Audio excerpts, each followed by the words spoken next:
किसी ज़माने में एक राजा था, बड़ा परेशान रहता था, बाहर निकलता घूमने फिरने, पैरों में धूल लग जाती, कहीं कीचड़ लग जाती बरसात के दिनों में, कहीं कांटे चुभ जाते, पत्थर गड़ जाते। उसने अपने राज्य के सारे विद्वान दरबारियों को बुला के कहा कि इसके लिए कुछ समाधान निकालो। विद्वान तो विद्वान होते हैं, आप जानते ही हैं। किसी ने कहा कि पूरी पृथ्वी को चमड़े से पाट दिया जाए। फिर हिसाब किताब लगाया कि इतने ना तो जानवर हैं ना इतना चमड़ा है कि पूरी धरती को पाटा जा सके। किसी ने कुछ सुझाया, किसी ने कुछ सुझाया। वो कोई भी बातें प्रैक्टिकल ना थी, सुनने में तो बड़ी तार्किक लगती हैं, लॉजिकल, कि हाँ ऐसा हो जाए तो बहुत अच्छा हो, लेकिन वैसा करना संभव ही नहीं, मुमकिन ही नहीं। धूल की समस्या थी, गर्मी के दिनों में खूब धूल उड़ा करती थी। किसी ने कहा कि रोज पानी सींचा जाए पूरे राज्य में, अब दिन में 2-3 बार पानी सींचा जाए, ये भी प्रैक्टिकली संभव नहीं था। एक समस्या हल होगी, धूल उड़ना बंद होगी, पानी का अकाल पड़ जाएगा। छोटी सी नदी वहाँ से बहती थी, वही पानी का एकमात्र स्रोत थी। पुरानी कहानी है, उस समय ट्यूबवेल नहीं होते थे, कुएं नहीं होते थे। जितने उपाय सुझाए गए कोई भी काम का नहीं था। एक गैर पढ़े लिखे आदमी को एक अद्भुत बात सूझी। उसने सुना कि दरबार में ये डिस्कशन चल रहा है और राजा प्रसन्न नहीं है, बहुत परेशान है, दरबारियों पे भी नाराज हो रहा है वो। उसने अनुमति मांगी, अगर मुझे मौका दें, मैं गरीब आदमी हूँ, पढ़ा लिखा भी नहीं हूँ, विद्वान भी नहीं हूँ, लेकिन एक आइडिया मुझे सूझा है। उसको मौका दिया गया और उसने कहा कि महाराज, पूरी धरती को चमड़े से पाटना संभव नहीं है, लेकिन आपके पैरों को हम चमड़े से कवर कर दे रहे। वो जूते का आविष्कारक था, पहली बार जूता बना राजा के लिए।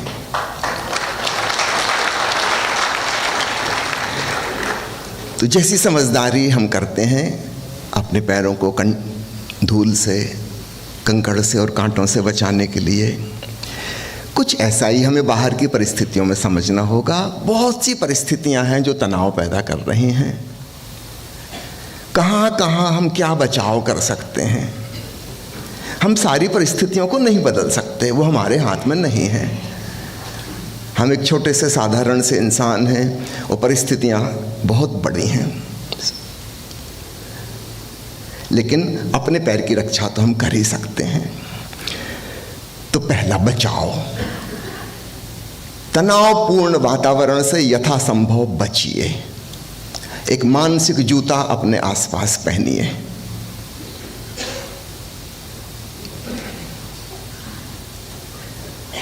तनाव पैदा करने वाले लोग आप जानते हैं, कुछ लोग हैं जो खुद खूब टेंशन में हो, दूसरों को भी डिस्ट्रीब्यूट करते रहते हैं।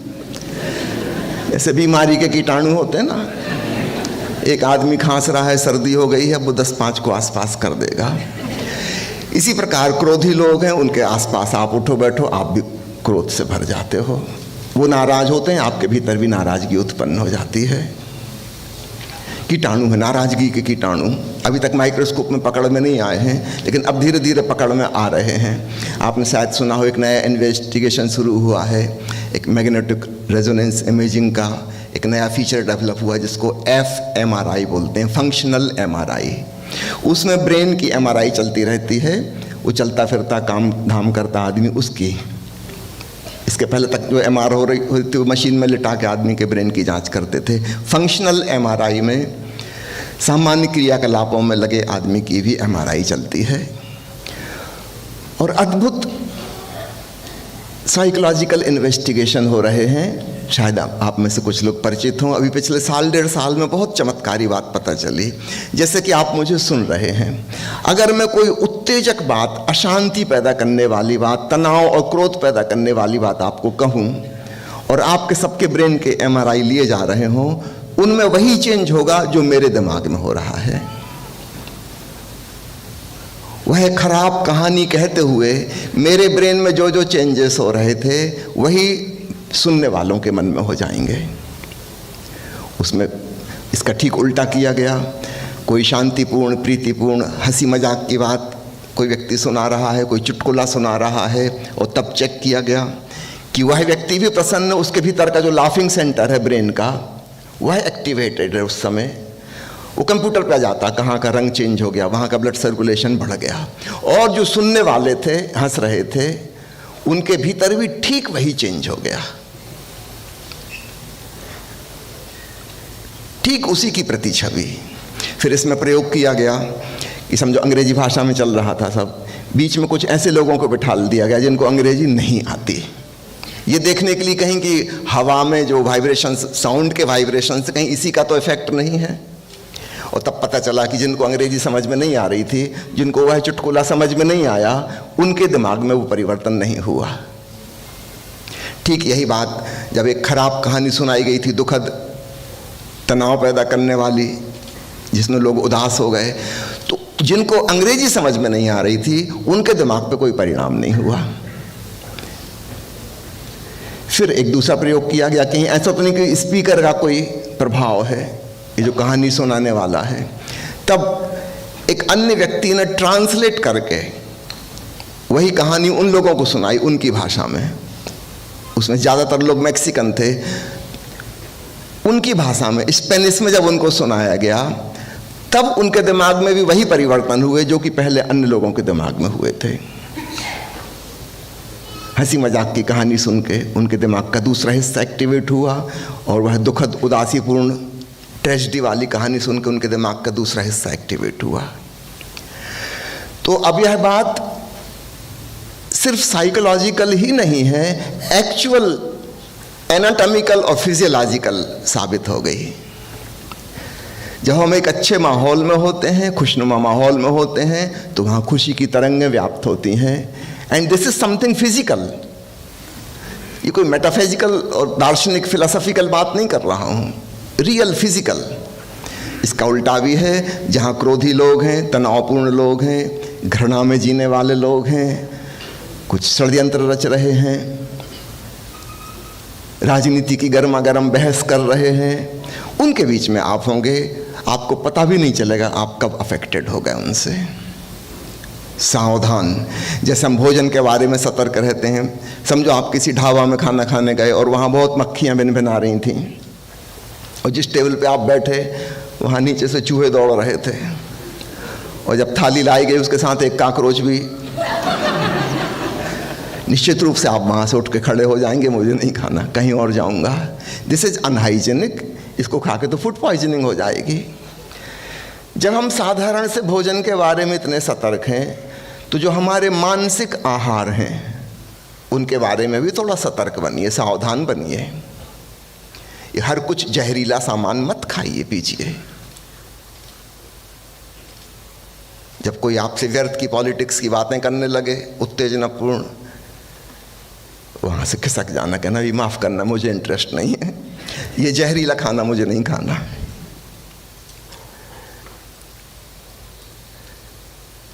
ये भी मानसिक आहार है, भोजन है।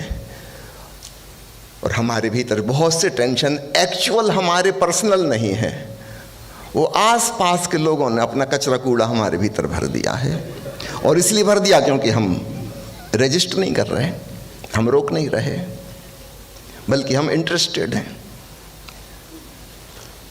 पूछते हैं और सुनाओ। मैंने सुना एक महिला से उसकी सहेली फोन पे पूछ रही थी, उसने काफ़ी एक अपनी दूसरी सहेली की खूब निंदा की, आलोचना की। वो सहेली फिर पूछे जा रही, और सुनाओ बहन, और सुनाओ। अंत में उसने कहा कितना सुनाऊं, जितना मुझे पता था उसका 4 गुना तो मैं बता चुकी। अब तुम आगे व्हाट्सएप करो।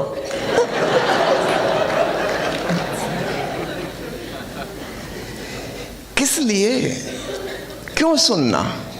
कोई आपके घर में आके कचरा कूड़ा फेंक जाए टोकरी भर के, तो आप नाराज होगे कि नहीं होगे? और जब आपकी खोपड़ी में कोई इंफॉर्मेशन डालता है इस प्रकार की, तब आप उसको अपना हितैषी और मित्र समझते हो, वो आपका शत्रु है। सावधान। जैसे जूते से हम अपने पैर को बचा लेते हैं, जैसे फूड पॉइजनिंग वाले खाने को हम नहीं खाएंगे, देख के हम सतर्क हो जाएंगे, इससे तो अच्छा भूखे रह लें, कोई बात नहीं। अपने मानसिक आहार के प्रति। विचार हमारे मानसिक आहार हैं। आप कौन से विचारों को अपने भीतर जाने दे रहे हो? कौन सी भावनाओं को आप अपने भीतर जाने देते हो? क्यों? एक क्वेश्चन मार्क लगाओ। तो बाहर की परिस्थितियों में बहुत कुछ है अनवांटेड, पॉइजनस, जो हमारे जीवन को विषाक्त करता है, तनाव से भरता है, लेकिन यह जरूरी नहीं है कि हम उसे अपने भीतर जाने दें। हम थोड़े से सतर्क हो जाएं, हम काफ़ी कुछ बचाव कर सकते हैं। तो उन व्यक्तियों से थोड़ा दूर रहना सीखो, उन परिस्थितियों से थोड़ा खिसकना सीखो। अवॉइड, पहला ए, अवॉइड। जैसे आपको पता है कि कहीं टीबी का अस्पताल है, उसमें जो मरीज भर्ती हैं वहाँ टीबी के कीटाणु होंगे, उसके पास से गुजरने से भी आप अवॉइड करते हैं। स्वाइन फ्लू का एपिडेमिक फैल जाए तो आप उन लोगों से दूर रहेंगे जिनको स्वाइन फ्लू है। अवॉइड। ठीक इसी प्रकार जहां आपको पता है कि तनावपूर्ण लोग हैं, तनावपूर्ण माहौल है, अवॉइड। दूसरा ए, अल्टर। कुछ चीजों में हम बदलाव कर सकते हैं, है ना। हर चीज को हम हमेशा अवॉइड नहीं कर सकते। मान लीजिए एक डॉक्टर है, एक नर्स है, उसको अस्पताल में नौकरी ही करना है जहां पे इन्फेक्शस रोग वाले हैं, वहीं उसकी ड्यूटी लगी, तो क्या करेगा वो? कुछ अल्ट्रेशन। अवॉइड तो नहीं कर सकते, तो फिर कुछ अल्ट्रेशन करना पड़ेगा। चलो फेस मास्क पहन लो, जरा फिल्टर्ड हवा भीतर जाएगी, कुछ कीटाणु रुक जाएंगे। अपने हाथों को 2-4 बार एंटीसेप्टिक से धोना होगा। जो भी प्रिकॉशनरी हैं चीज़ें वो इस्तेमाल करनी होंगी। आप मरीजों की सेवा कर रहे हैं, बहुत अच्छी बात है, लेकिन अपनी भी सुरक्षा का ध्यान रखना होगा। तो जो ये बाहर की बीमारी के संबंध में हम करते हैं, ठीक वही आपको अपने संग करना होगा। जहां आप अवॉइड कर सकते हैं वहां अवॉइड करिए, जहां नहीं कर सकते वहां कुछ अल्ट्रेशन खोजना होगा। मान लो खूब तेज बारिश हो रही है और हम भीगना नहीं चाहते, तो हम क्या करेंगे? हम बारिश में ना जाएं, पहला काम अवॉइड करें। दूसरा, अगर जाना ही है तो रेनकोट पहन के छाता लगा के जाएं। इतना तो कर सकते हैं। कुछ अल्ट्रेशन, थोड़ा छुटपुट चेंज, अपना बचाओ। तो थोड़ा सा बदलाव लाना सीखिए चीजों में। और जब आप इस प्रश्न को अपने मन में रखेंगे कि मैं कहाँ छोटा मोटा कुछ परिवर्तन कर सकता हूं, आप पाएंगे कि निश्चित रूप से कुछ किया जा सकता है। वो रास्ता मिल जाएगा। क्योंकि हम कभी सोचते नहीं हैं, इसलिए हमें रास्ता नहीं मिलता। अभी 10-15 दिन पहले मैं एक महाराष्ट्र के एक किसान के बारे में पढ़ रहा था। बहुत गरीब किसान था वह, और महाराष्ट्र में आप जानते हैं सबसे ज़्यादा किसान सुसाइड करते हैं। पानी की कमी है। पूरा महाराष्ट्र एरिया है, एक बहुत बड़ी चट्टान पे है। कोई करोड़ों साल पहले कोई बड़ा ज्वालामुखी फूटा हो, वहाँ बड़ी चट्टान बन गई है, उसी पर महाराष्ट्र प्रदेश है। तो पानी की सख्त कमी है। अंडरग्राउंड वाटर टेबल बहुत ही कम है, छोटा सा है, और बारिश कम होती है। इस किसान ने सोचा कि अरब कंट्रीज में जहाँ रेगिस्तान है, जहाँ पानी होते ही नहीं था, पीने को नहीं मिलता था, पेड़ों को सींचने की तो बात छोड़ो, वहाँ पर खजूर के पेड़ तो बड़े अच्छे से लगते हैं। वो लोग सारी दुनिया को खजूर एक्सपोर्ट करते हैं। इसका मतलब खजूर के पेड़ में पानी की ज़्यादा ज़रूरत नहीं है। तो इस युवक ने अपने खेत की, छोटा सा उसका खेत था 3 एकड़ का, उसने मेड़ पे खजूर के पौधे प्लांट किए देखने के लिए क्या होता है। और वास्तव में जैसा कि उम्मीद थी, उनमें बिना पानी सींचे वो अच्छे बड़े होने लगे, वृक्ष हो गए, खजूर फले, इतने अच्छे खजूर फले जिसका कोई हिसाब नहीं। उसने बेचे खजूर, पैसा कमाया। इस पैसे, अब उसको पक्का हो गया कि इस पूरे खेत में खजूर हो सकते हैं। नेक्स्ट स्टेप उसने ये उठाई, अन्य फसल लेनी उसने बंद कर दी, पूरे खेत में खजूर के प्लांट डाल दिए। 4 साल के बाद वो एक धनी किसान बन गया। उसने आसपास की लैंड्स खरीदनी शुरू कर दी। अभी 100 एकड़ से ज़्यादा ज़मीन उसके पास पूरे खजूर के पेड़ों से भरी हुई। गवर्नमेंट ने, महाराष्ट्र गवर्नमेंट ने उसको रिकॉग्निशन दिया है और वहाँ पे ट्रेनिंग सेंटर खोला है कि अन्य लोग आके यहाँ देखें, सीखें।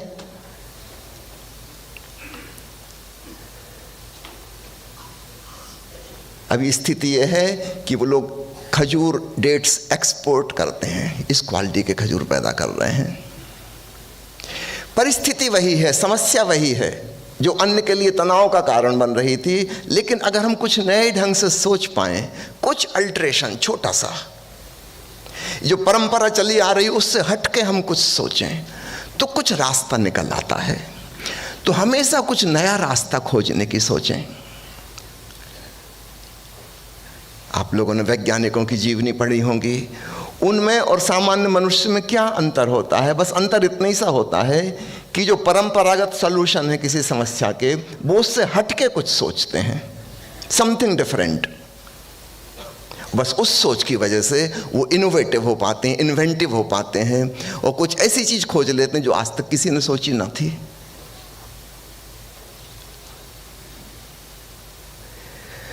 ये क्षमता हम सबके भीतर भी छिपी है। थोड़ा सा परंपरावादी, रूढ़िवादी होना छोड़ें।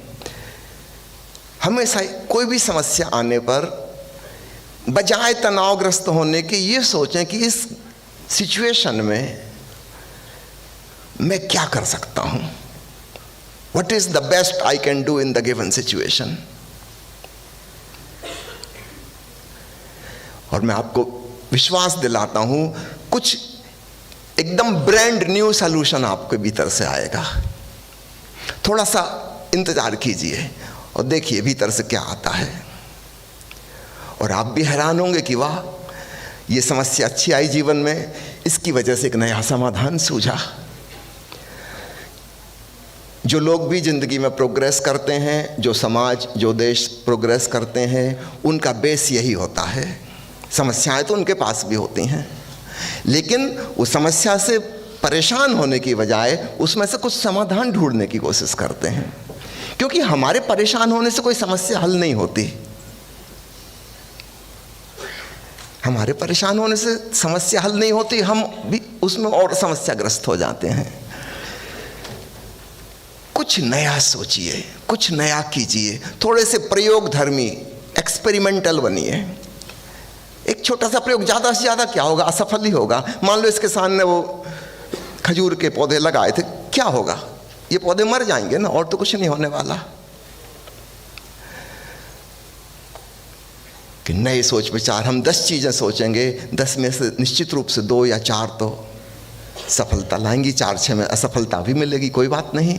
हम कुछ प्रयोग करने के लिए तैयार हो, नए एक्सपेरिमेंट करने तैयार हों। तो पहला मैंने कहा अवॉइड, दूसरा मैंने कहा अल्टर, कुछ चेंज, कुछ बदलाव करें। तो बाहर की परिस्थितियों में हम इतना कर सकते हैं, इससे करीब करीब 10% चीज़ें सुधर जाती हैं या हमारी उनसे सुरक्षा हो जाती है। अब मैं आता हूँ, जो बड़ा हिस्सा हमारे मन के तनाव का है वो हम पर ही डिपेंडेंट है, 90%। यहाँ हम छोटा छोटा परिवर्तन भी कर लेंगे अपने भीतर, कुल मिलाकर उसका रिजल्ट बहुत बड़ा होगा। बाहर की परिस्थितियों में हम बहुत मेहनत करेंगे तो भी छोटा सा ही रिजल्ट आएगा, क्योंकि वो कुल मिलाकर समस्या का 10% ही है। लेकिन अगर हमने अपनी मानसिकता में, अपनी मेंटालिटी में चेंज कर लिया तो छोटा सा परिवर्तन बहुत बड़ा रिजल्ट लाएगा। तब हम उत्साह और उमंग से भरते हैं, क्योंकि हमको लगता है कि बिल्कुल ठीक, खूब अच्छा परिणाम आया। तब हम और भी उमंग पूर्वक, उत्साह पूर्वक अगला स्टेप उठाते हैं। हम अपने में क्या क्या परिवर्तन कर सकते हैं? पहली चीज, एक्ट, डोंट रिएक्ट। जो हमारा कर्तव्य है हम उसको करें, अपना एक्शन। यह किसी के रिएक्शन में, किसी की प्रतिक्रिया में ना हो। जब हम रिएक्ट करते हैं तब हम दूसरे के गुलाम हो गए। वो हमसे जो करवाना चाह रहा था हमने वो किया। समझो एक व्यक्ति ने मेरा अपमान किया और मैं भी उसको गालियां देने लगा, मैं भी अपमानजनक शब्द कहने लगा। इसमें मैं एक रोबोट की तरह काम कर रहा हूं, मेरा रिमोट कंट्रोल दूसरे के हाथ में है। उसने मुझे गाली देने पर मजबूर कर दिया। मैं आपसे कह रहा हूं, एक्ट नेवर रिएक्ट। हाँ, आप जरूर करो, लेकिन वह करो जो आपके लिए करनी है, करने योग्य है। आप दूसरे के गुलाम नहीं हो। उसने गालियां दी, उसकी मर्जी, वो एक स्वतंत्र व्यक्ति है। आपको रिएक्शन में, प्रतिक्रिया में आने की जरूरत नहीं। आप वही कीजिए जो आपके लिए, आपके विवेक के अनुसार करने योग्य है। और तब आप पाएंगे बहुत सारे टेंशन से छुटकारा हो गया। आपके भीतर एक मालिक पैदा हुआ सचमुच में। अब आप किसी के गुलाम ना रहे। सामान्य आदमी हमेशा गुलाम है। कोई उसकी प्रशंसा कर देता है, चापलूसी कर देता है, दो चार खुशामद की बातें कह दी, वो प्रसन्न होकर कुछ करता है। इसलिए तो सारी दुनिया में चमचागिरी का, चापलूसी का इतना प्रभाव है। लोगों को पता है रिमोट कंट्रोल उनके हाथ में है, वो आपको खुश कर सकते हैं, वो आपको अपने इशारे पर नचा सकते हैं। याद करना कि मैं एक इंसान हूं, कोई मशीन नहीं। न दूसरे की प्रशंसा से प्रभावित होना, न दूसरे की आलोचना से प्रभावित होना।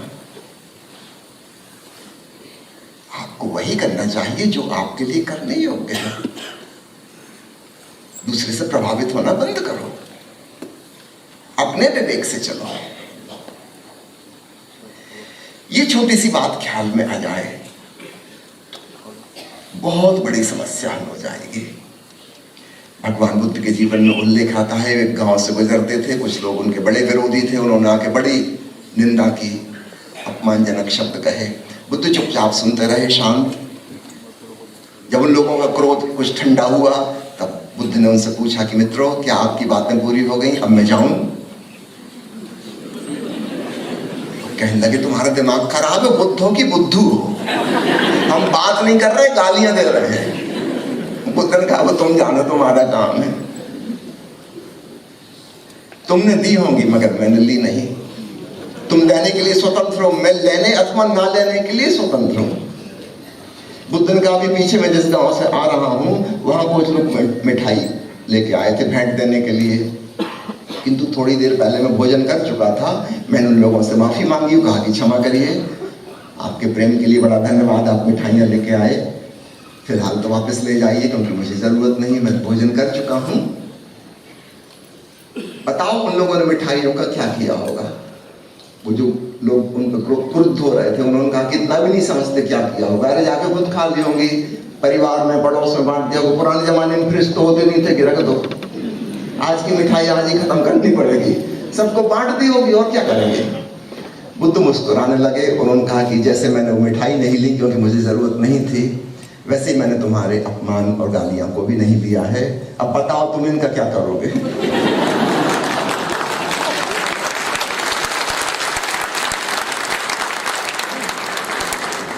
बुद्ध ने कहा, मुझे बड़ी करुणा आती है, दया आती है तुम पर।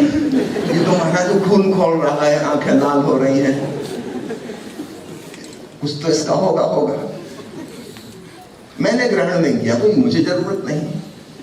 बुद्ध ने कहा कि सालों गुजर गए, मैंने इस प्रकार की चीजें लेना बंद कर दिया। पहले मैं भी लेता था, आज से 10 साल पहले तुम मिले होते तो मजा चखा देता।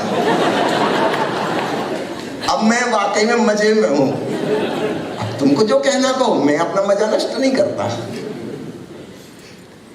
एक प्रोटेक्टिव आरा मेरे चारों तरफ है, एक ध्यान का आभा मंडल, होश मुझे घेरे हुए है। मैं साक्षी भाव से सब देखता हूँ, सुनता हूँ, घटनाओं का अवलोकन करता हूँ। मैं करता वही हूँ जो मुझे करना है, तुम मुझसे कुछ करवा नहीं सकते। इसलिए तो हम सन्यासी को स्वामी कहते हैं ना। स्वामी का मतलब मालिक, अपना मालिक आप है वो। मैं चाहूंगा हम सब अपने स्वामी बने। गौर कीजिएगा, क्या लोग आपको अपने इशारे पर नचा रहे हैं? खासकर यहाँ स्टूडेंट्स बहुत नजर आ रहे हैं मुझे यूनिवर्सिटी के। ख्याल करना, आप जो पढ़ रहे हो ये आप पढ़ना चाहते थे इसलिए यह विषय पढ़ रहे हैं, कि पापा पढ़ाना चाहते थे, कि मम्मी, की अंकल, की आंटी, किसने सुझा दिया आपको? अगर आपको पढ़ना है, खूब स्वागत है आपका, जरूर पढ़ो, एक बार गौर कर लेना, क्योंकि तुम्हारे जीवन में तृप्ति वही कार्य करके मिलेगी जो तुम्हारी अंतस प्रेरणा से, तुम्हारे इंट्यूशन से आया है। उसको करके तुम्हें मजा आएगा, जिंदगी में एक सेटिस्फैक्शन लगेगा। और अगर तुम दूसरों के कहे अनुसार चल रहे हो, चाहे तुम दुनिया की नजरों में सफल हो जाओ, तुम अपने भीतर हमेशा असफलता महसूस करोगे, तुम हमेशा निराशा और विषाद का एहसास करोगे। हमेशा इस बात का स्मरण रखना कि आप अपनी मर्जी से जी रहे हो या दूसरों के इशारे पर, कठपुतली की तरह धागे दूसरे के हाथों में है। सावधान, क्योंकि बहुत सारा तनाव फिर उस वजह से आएगा जिसका आपके पास कोई उपाय नहीं बाद में छुटकारा पाने का। तो विशेषकर जो टीचर्स हैं और पेरेंट्स हैं, उनसे भी मैं निवेदन करना चाहूंगा, इस बात के प्रति खूब सतर्क हों। हमेशा देखें बच्चे क्या चाहते, उनके भीतर से क्या आ रहा है। हर बच्चा अलग अलग है। डॉक्टर का बेटा डॉक्टर बने ये कोई जरूरी नहीं, इंजीनियर का बेटा इंजीनियर बने ये कोई जरूरी नहीं, प्रोफेसर का बेटा प्रोफेसर बने कोई जरूरी नहीं। क्यों बने? उसकी अपनी स्वतंत्रता है, उसकी अपनी रुचि रुझान है, उससे पूछो। सदगुरु ओशो की एक अद्भुत किताब है शिक्षा में क्रांति। उसमें उन्होंने जो नई सूझबूझ दी है कि एजुकेशन कैसी होनी चाहिए, उसी पर आधारित एक फिल्म बनी थी, आप लोगों ने देखी होगी, 3 इडियट्स। उसमें जो सबक सिखाया गया है, उस फिल्म का सबक कभी भूलना नहीं। वो प्रोफेसर के ने अपने बेटे को जबरदस्ती इंजीनियर बनाने की कोशिश की थी और उसने सुसाइड किया था, जबरदस्ती। तुम्हारा शौक है, तुम मजा लो, लेकिन जरूरी तो नहीं कि दूसरे को भी वही मजा आए, उसको अपनी जिंदगी का मजा लेने दो। और जिनको हम इडियट्स कहते हैं, अंत में वही हाईली इंटेलिजेंट प्रूव होते हैं। थोड़े से रिवॉल्यूशनरी बनो, विद्रोही बनो।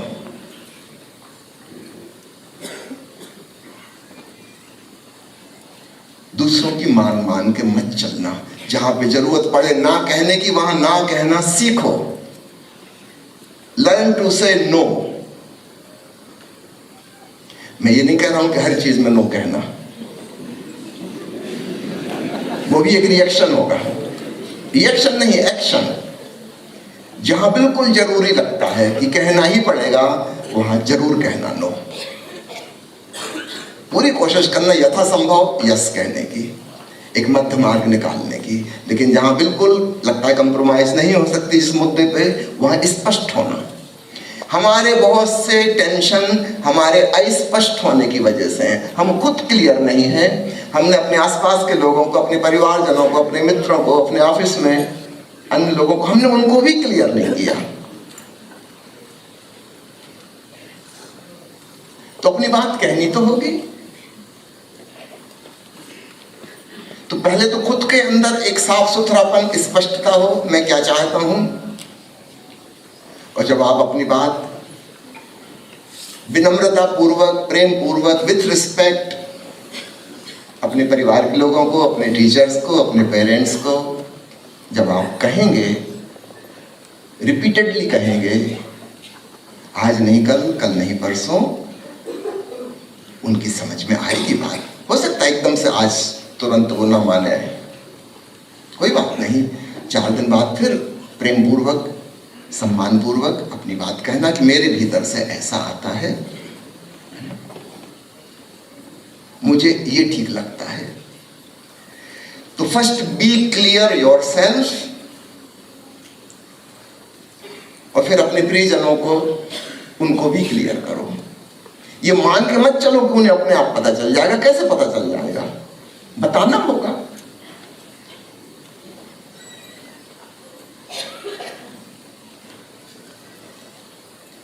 बहुत सी बातें हम बताते नहीं, हम खुद टेंशन में रहते हैं, सबको टेंशन में रखते हैं। म्यूचुअल टेंशन का आदान प्रदान चलता रहता है, क्योंकि किसी को कुछ स्पष्ट ही नहीं है। थोड़े साफ सुथरे स्पष्ट बनो, उसके अनुसार एक्ट करो। आप पूछोगे कि हमारे सब सम्यक कर्म करने से, राइट एक्शन से सब कुछ ठीक हो जाएगा? नहीं, 100% ठीक नहीं होगा। अभी मैंने आपको 3 ए कहे, अवॉइड, अल्टर, एक्ट। अब आपसे कह रहा हूं एक्सेप्ट। जो परिणाम आए उसको स्वीकार करो।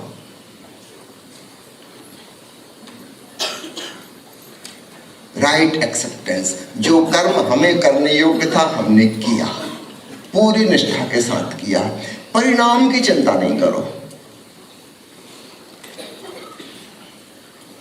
श्रीमद् भागवत गीता में भगवान कृष्ण ने ओशो को जो संदेश दिया है, अगर उसको हम बहुत शार्ट करके कहना चाहें वो क्या है, तो 2 शब्दों में समझ आता है। एक शब्द है स्वधर्म और दूसरा है फलाशक्ति रहित कर्म। इसमें पूरा गीता का सार संक्षेप आ गया। इन 2 चीजों को समझ लें, हमारी जिंदगी स्वर्ग हो जाएगी। पहला है स्वधर्म, अर्थात अपने भीतर की प्रकृति, अपना स्वभाव, अपनी आंतरिक प्रेरणा के अनुसार जीना और दूसरों को भी जीने देना। दूसरों को फोर्स नहीं करना अपने अनुसार चलाने की, ना तुम दूसरे के अनुसार चलना। एक क्लियर कट अंडरस्टैंडिंग होनी चाहिए, और तो हम पाएंगे हमारे बहुत से तनाव समाप्त हो गए। हम अपनी जो बेसिक नेचर है उसके अनुसार जी रहे हैं। स्वधर्म। आपको स्मरण दिला दूं, भगवान कृष्ण के जमाने में धर्म का मतलब वो नहीं था जो आज हम समझते हैं, हिंदू, मुसलमान, ईसाई इत्यादि इत्यादि। कृष्ण के जमाने में ईसाई तो थे ही नहीं। कृष्ण करीब 4,500-5,000 साल पहले हुए, ईसा मसीह तो 2,500 साल पहले, 2,000 साल पहले हुए। उस समय ईसाई धर्म तो था ही नहीं, मुसलमान धर्म भी नहीं था। हजरत मोहम्मद तो 1400 साल पहले हुए। जैन और बौद्ध धर्म भी नहीं थे, ये 2,500 साल पहले पैदा हुए। तो उस समय कौन सा धर्म था? याद रखिएगा, हिंदू धर्म भी नहीं था। हिंदू शब्द ही नहीं था, पुराने किसी शास्त्र में, ग्रंथ में हिंदू शब्द नहीं आता। यह शब्द परदेशियों ने दिया है। जब पहली बार यूरोप तरफ के लोग भ्रमण करने के लिए इस तरफ आए, पश्चिम से पूरब की ओर आए, तब वो सिंधु नदी जब उन्होंने क्रॉस की, वहां से उनकी भाषा में सा अक्षर नहीं था, तो सा की जगह वो हा पुकारते थे। तो सिंधु नदी के इस पार रहने वालों को उन्होंने हिंदू कहा। ये शब्द दूसरों ने दिया है। उसी हिंदू से इंडू बना, इंडू से इंडिया बना। इंडिया शब्द हमारे देश का नहीं है, वो हिंदू से बना। हिंदू भी हमारे देश का नहीं है, वो सिंधु से बना है, नदी से। जिस हमारे देश में कुछ है ना, बोलियों में एक अक्षर दूसरी भाषा में करो तो वो भी हमारे देश की भाषा है, लेकिन वहां पर वो उच्चारण ही नहीं है, तो वो उसको चेंज कर लेते हैं। यमुना नदी को कोई यमुना नदी कहेगा तो गलत नहीं है, या की जगह जा हो गया। यशोदा को जसोदा कहेंगे, गंगा यमुना को गंगा यमुना कहेंगे, ठीक है, वो भी ठीक है। उनकी बोली में या अक्षर ही नहीं है, उसकी जगह वो जा कर देते हैं। एक्सेप्टेड। ठीक इसी प्रकार सिंधु से हिंदू हुआ। तो ये शब्द बिल्कुल नया है, कृष्ण के जमाने में तो नहीं था। फिर कृष्ण का क्या मतलब है? स्वधर्म में जियो। कहते हैं स्वधर्मे निधनम श्रेयम परधर्मो भयावह। बिल्कुल स्पष्ट है, स्वधर्म यानी स्वयं की प्रकृति, अपना स्वभाव। धर्म का मतलब स्वभाव। हम कहते हैं ना कि अग्नि का धर्म जलाना है, इसका क्या मतलब? अग्नि कोई ईसाई, हिंदू इत्यादि है क्या? धर्म यानी स्वभाव, उसकी प्रकृति। हमें अपनी अपनी प्रकृति से जीना है। भगवान कृष्ण का पहला संदेश। 50% टेंशन खत्म। वो टेंशन ही इसलिए हो रहे थे, हम कुछ और करने की कोशिश कर रहे थे। अल्बर्ट आइंस्टीन ने बड़ा मजाक उड़ाया हमारे एजुकेशन सिस्टम का। उसने कहा हमारी एजुकेशन सिस्टम ऐसी है कि हम सारे पशु पंक्षियों को इकट्ठा करें कि आओ हम तुम्हें पढ़ाएंगे। पशु कॉलेज खोल रहे हैं, मछलियों को हम पेड़ पे चढ़ना सिखाएंगे और बंदरों से हम कहेंगे पानी में डाइव करना सीखो, स्कूबा डाइविंग। मछलियां भी मर जाएंगी बेचारी, बंदर भी मर जाएंगे, कोई कुछ तक नहीं सीख पाएगा। इंफीरियरिटी कॉम्प्लेक्स हो जाएगा कि ये भगवान मैं कब से चढ़ने की कोशिश कर रही हूँ, चढ़ ही नहीं पाती, मैं कैसी दुर्भाग्यशाली मछली हूँ। इससे अच्छा तो सुसाइड कर लो।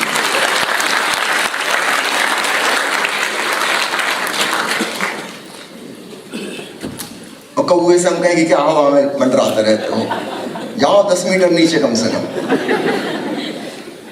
बेचारा नहीं जा पाएगा, कौवे सुसाइड करने लगेंगे कि हम तो फेल हो गए, एग्जाम देने गए थे डूबने का।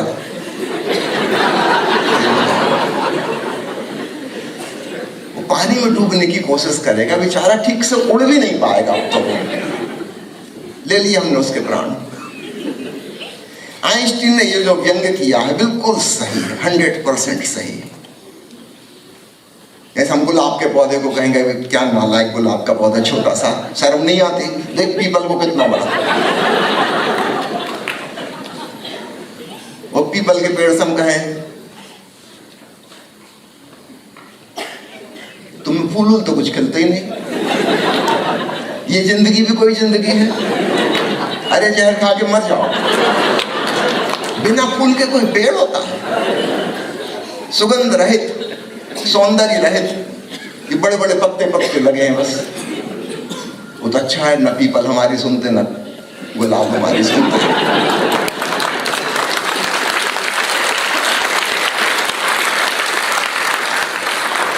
ये सुसाइड की बीमारी हम मनुष्यों की बीमारी है। सावधान, वो कौन सा रोग है जो हमें खाए जा रहा है।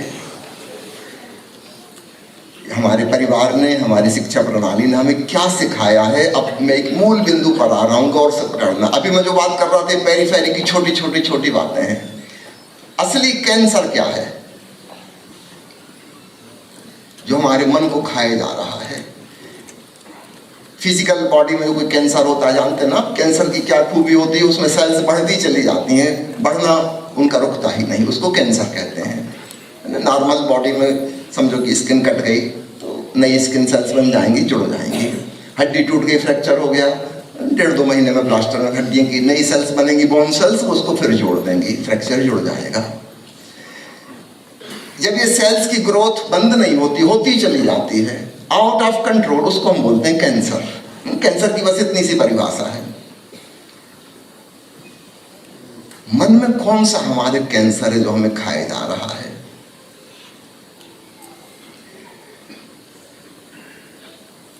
ये मेरे अकेले की बात नहीं है, सारे संतों का कहना है। कामना, महत्वाकांक्षा हमारा कैंसर है मन का। कामना का गुण देखना आप, वो बढ़ती ही चली जाती है, ये कैंसर का गुण है। एक आदमी सोचता है कि काश मेरे पास 1 लाख रुपए हो जाए, बड़े सुखपूर्वक रहूंगा। जब उसके पास 1 लाख हो जाते वो सोचने लगता है नहीं अब तो महंगाई बढ़ गई, 10 लाख से कम में काम नहीं चलेगा।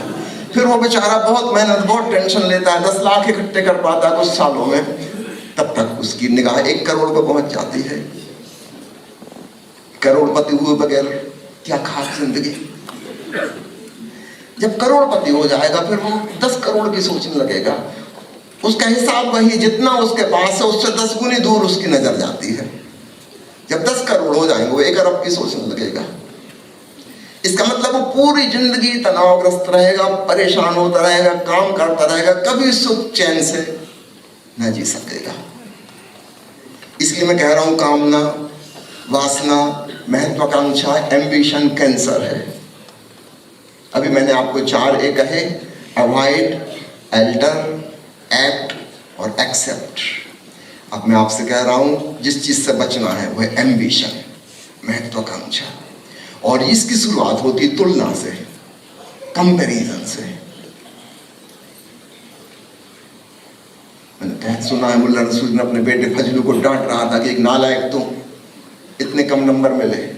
वो पड़ोस की लड़की को देख, 99% नंबर मिले। हजूर ने कहा कि पापा उसी को देख देख के तो मुझे उसी को देखता रहता।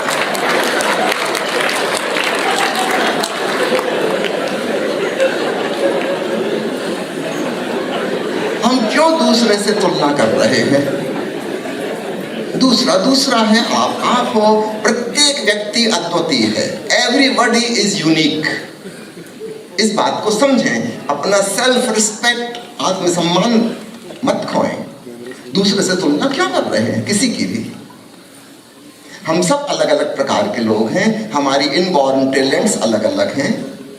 हम सब इस जिंदगी में कुछ यूनिक काम करने के लिए आए हैं। हम एक दूसरे की नकल कैसे कर सकते हैं? किसी का अनुकरण नहीं करना, किसी का अनुगमन नहीं करना, किसी के अनुयायी मत बनना। तुम्हें अपने जैसा बनना है, किसी के जैसा नहीं। तुम्हें अपनी जिंदगी जीनी, बिल्कुल जो अपने आप में असाधारण अद्वितीय है। तुम्हारे जैसा इंसान आज तक न हुआ है, न है और न कभी होगा।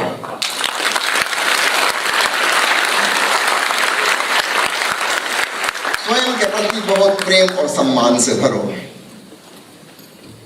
हम चिंता करते हैं दूसरे मुझे रिस्पेक्ट करें। अरे दूसरे जाए भाड़ में, तुम तो करो कम से कम। Self love and self respect.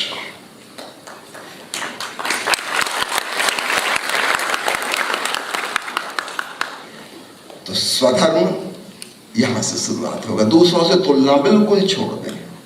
हाँ, तुलना करना है तो अपने अतीत से करना। समझो मैं कुछ 2 साल से गाना सीखने की कोशिश कर रहा हूँ, तो मैं कोई मोहम्मद रफ़ी हो, कुमार सानू और उनसे थोड़ी तुलना करूँगा। हाँ, मैं ये देखूँगा पिछले महीने में जितना गा रहा था, क्या इस महीने उससे थोड़ा ज़्यादा सुरीला हुआ? बस इतना बहुत है, दैट इज गुड इनफ। और क्या करना? किशोर कुमार जैसा थोड़ी मुझे करना है। हो गए किशोर कुमार, गए भी। दूसरे किशोर कुमार की जरूरत नहीं है। किसी को किसी जैसा नहीं होना। तो आप स्वयं अपने लिए भी यह बात लीजिए, अपने छात्रों के लिए भी, अपने बच्चों के लिए भी। उनको सेल्फ लव, सेल्फ रिस्पेक्ट सिखाइए। उन्हें बताइए कि तुम बिल्कुल अद्वितीय हो। देखो हमारे अंगूठे के निशान तक कितने यूनिक होते हैं। दुनिया में किसी का वैसा निशान नहीं। उसमें तुम नहीं कहते कि नकल करो। हम अपने व्यक्तित्व की नकल क्यों करें? हम अपने टैलेंट की नकल क्यों करें? जो व्यक्ति जो हो सकता है वह वही हो। और माता पिता का, परिवार का, शिक्षकों का कर्तव्य है कि हम उस बच्चे को वही होने में मदद करें। हम गुलाब को गुलाब होने के लिए खाद पानी डालें, कमल को कमल होने के लिए, वट वृक्ष को वट वृक्ष होने के लिए मदद करें। हम एक दूसरे से तुलना क्यों कर रहे हैं? मछली मछली है, बंदर बंदर है, तोता तोता है। हम सबको एक सी एजुकेशन कैसे दे सकते हैं?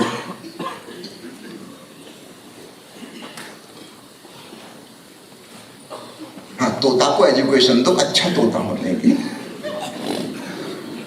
गधे को एजुकेशन दो अच्छा गधा होने की, घोड़े को एजुकेशन दो अच्छा घोड़ा होने की। गधा और घोड़ा को आपस में तुलना मत सिखाओ। ये हो ही नहीं सकता। ठीक ऐसे ही एवरीबॉडी इज यूनिक। अपने स्वधर्म में जियो। और दूसरी बात, इस चीज को समझ लो, महत्वाकांक्षा, एम्बिशन हमारा मानसिक कैंसर है, क्योंकि यह बढ़ता ही जाता है। कोई चुनाव लड़ रहा है, मोहल्ले का पार्षद हो जाए, नगर पालिका का, वो जीत जाएगा, उसकी एम्बिशन बढ़ जाएगी। अब वो सोचेगा एमएलए हो जाऊं नेक्स्ट। उसमें समय बर्बाद कर देगा। बन गया, तुरंत नई एम्बिशन आ जाएगी, अब तो एमपी का चुनाव लड़ेंगे नेक्स्ट। एमपी बन के भी संतुष्ट नहीं हो जाएगा, मिनिस्टर बनना है। जिंदगी छोटी है, एम्बिशंस बहुत बड़ी बड़ी हैं। जिंदगी पहले खत्म हो जाएगी, एम्बिशन खत्म नहीं होगी। इसलिए मैं उसको कैंसर कह रहा हूं। Start enjoying your life from today, just now. अभी मैं जो हूं जैसा हूं, मैं इसका तो मजा ले लूं, ठीक है, कल जो होगा सो होगा, उसका भी मजा लूंगा। मैं आज को वेस्ट ना करूं कल के लिए, तब हम हमेशा रिलैक्स रहेंगे। हमारे टेंशन के दो स्रोत हैं, एक है हमारा पास्ट और एक है हमारा फ्यूचर। इन दो के बीच में से ऐसे एक रस्सी खिंची हुई है, बंधी हुई है, वो खिंची जा रही है, ये टेंशन है। कुछ लोगों के सिर पे अतीत सवार है, पास्ट ओरिएंटेड, उनका जब देखो रोना चलता रहता कि यार मेरी जिंदगी में ये हो गया, वो हो गया, ऐसा हो गया, वैसा हो गया, हे भगवान ये कैसे दिन दिखाए। अभी थोड़े दिन पहले मैं स्वर सम्राट के सहगल का एक गाना सुन रहा था, ऐ कातिबे तकदीर मुझे इतना बता दे, क्यों मुझसे खफा है तू, क्या मैंने किया है। कातिब यानी लिखने वाला, किस्मत लिखने वाला, भगवान से कह रहे हैं वो, ऐ कातिबे तकदीर मुझे इतना बता दे, औरों को खुशी मुझको सदा दर्द रंजो गम, दुनिया को हंसी और मुझे रोना दिया है, क्या मैंने किया है। हिस्से में सबके आई है रंगीन बहारें, बदबख्तियां लेकिन मुझे शीशे में उतारे। जुगनू की चमक है मैं सितारों की रोशनी, इस गुप्त अंधेरे में है मेरी जान पर बनी। क्या थी खता की जिसकी सजा तूने मुझको दी, क्या था गुनाह जिसका बदला तूने लिया है, क्या मैंने किया है, क्या मैंने किया है। रो रहे हैं, रोते रहो।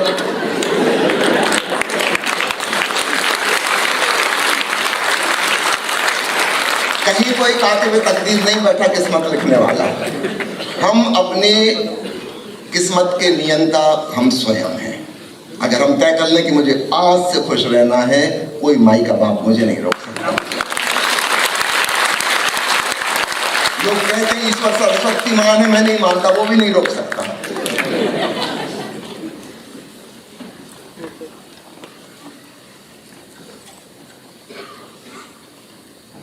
अतीत का बोझ हटाओ।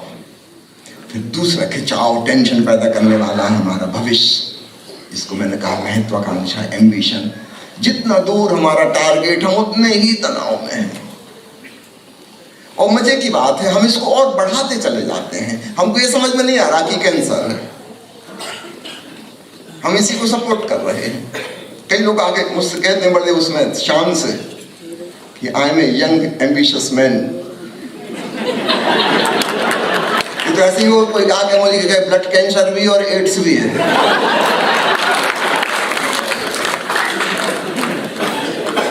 ये शान की बात है, तुम्हें शर्म आनी चाहिए। लोग सोचते हैं कि बिना एम्बिशन के विकास नहीं होगा, ग्रोथ नहीं होगी। मुझे तो उल्टा दिखाई देता है, एम्बिशन के साथ विकास हो ही नहीं सकता। तुम इतने चिंतित हो, इतने टेंशन में हो, इतने तनाव में, तुम्हारे किए धरे सारे कर्म बिगड़ जाते हैं। अभी अनुतोष जी ने मेरा परिचय देते हुए बताया ना कि मैंने मेडिकल कॉलेज में कभी कोई टेक्स्ट बुक देखी तक नहीं, पढ़ने की तो बात छोड़ दो, देखी तक नहीं। क्लास में टीचर जो पढ़ा रहे हैं बेचारे इतनी मेहनत कर करके आए हैं, इतने खूबसूरत नोट्स बना के लाए हैं। और पुराने जमाने में तो उस समय इंटरनेट थी नहीं, गूगल सर्च था नहीं, किताबों में मैगजीन, वो तो लेटेस्ट मैगजीन में से नोट्स बना के लाए हैं। उससे अच्छी जानकारी तो कहीं नहीं मिल सकती। किताबों की तो पुरानी पढ़ गई होगी, टीचर जो पढ़ा रहा है वो तो बिल्कुल लेटेस्ट है, मैगजीन्स में से भी लेके आया होगा। सिर्फ उसके नोट्स बना के मैंने पढ़े, दैट वाज इनफ। भाई यही प्रोफेसर तो एग्जाम लेंगे, इन्होंने जो सिखाया वो हम बताएंगे तो नंबर मिलेंगे।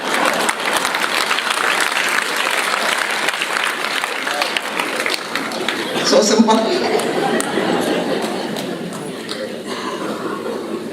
मेरे साथी लोग हैरान होते कि तुम कभी टेंशन में नहीं रहते। मैंने टेंशन लाइक कोई बात ही नहीं है। मेरी लिखाई खूब छोटी छोटी है, तो मेरी साल भर के सारे नोट्स मिला के इतनी मोटी वो बनती थी, डायरी खत्म। मेडिकल कॉलेज की किताबें तो इतनी बड़ी बड़ी होती हैं, एनाटॉमी की, ग्रेस एनाटॉमी उठाने ही हाथ दर्द होने लगे, 7 किलो वजन किताब का। हम चीजों को किस प्रकार लेते हैं। मेरे मन में कोई एम्बिशन नहीं थी। लोग कहते थे फेल हो जाओगे फिर क्या करोगे। हम कहते जो लोग डॉक्टर नहीं हो क्या मर जाते हैं क्या।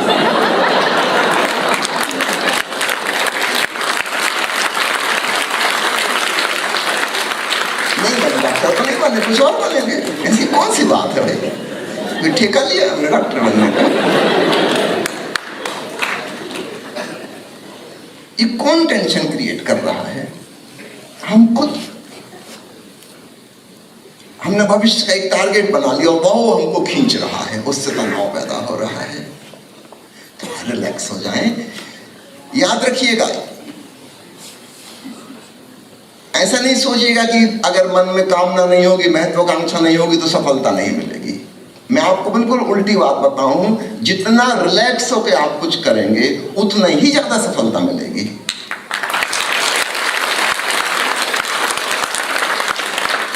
तो चंडीगढ़ से मान लो दिल्ली आपको ड्राइव करना है और दिल्ली के बारे में आप चिंता से भरे हुए हो, वो परेशान ड्राइव कर रहे हो, आप अच्छी ड्राइविंग कर पाओगे क्या?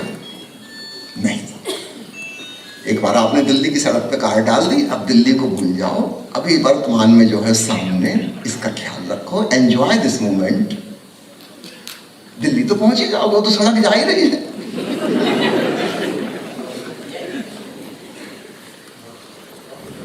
जो व्यक्ति जितना तनाव रहित होगा, बिल्कुल रिलैक्स, विश्राम पूर्ण, शांत, आनंदित, हर क्षण का मजा लेता हुआ, वो बड़े आराम से अपनी मंजिल को पालेगा। मेरे वो दोस्त जो रात रात भर पढ़ते थे और मैंने कभी रात को बिजली ही नहीं जलाई, मैं हॉस्टल में रहता था, वो लोग कहते तुम्हारे कमरे में हमेशा ही अंधेरा रहता है। मैंने कहा भगवान ने रात बनाई इसलिए।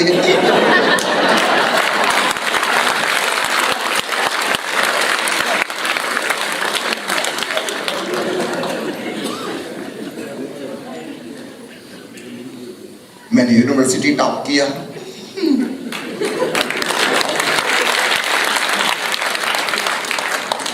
बहुत कम परिश्रम से बहुत अच्छा परिणाम आ सकता है, ये बात आपको बता रहा हूं अपने स्वयं के जीवन के उदाहरण से।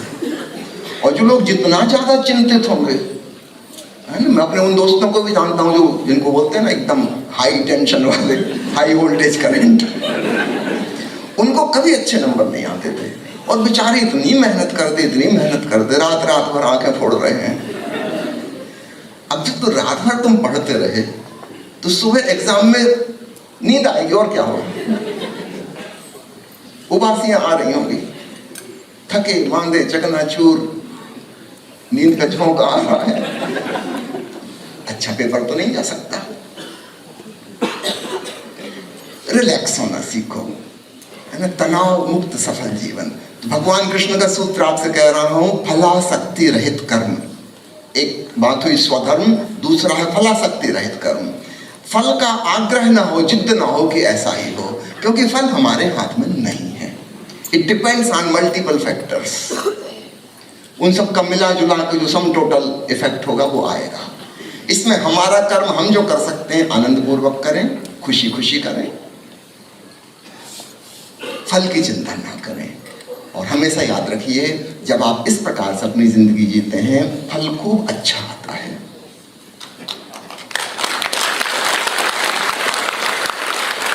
अगर हम चिंतित होंगे, दुखी होंगे, उदास होंगे, हमारा कर्म ही बिगड़ जाएगा। हम अच्छे से कर्म ही नहीं कर पाएंगे। जब कर्म ही अच्छे से नहीं किए तो परिणाम तो खराब आ ही जाएगा। फिर एक किसान है, वो बीज बो रहा है, खाद पानी डाल रहा है, मेड़ पर सुरक्षा का इंतजाम कर रहा है, कीटनाशक छिड़के, जो उसका कर्म था वो उसने किया, निश्चित रूप से प्रोबेबिलिटी बढ़ गई कि फसल खूब अच्छी आएगी। उसको बैठ के चिंता करने की थोड़ी देर, तो रात रात भर जग रहे हैं कि क्या पता गेहूं लगेंगे कि नहीं, गेहूं बो तो दिए, कहीं ऐसा ना हो चना लग जाए।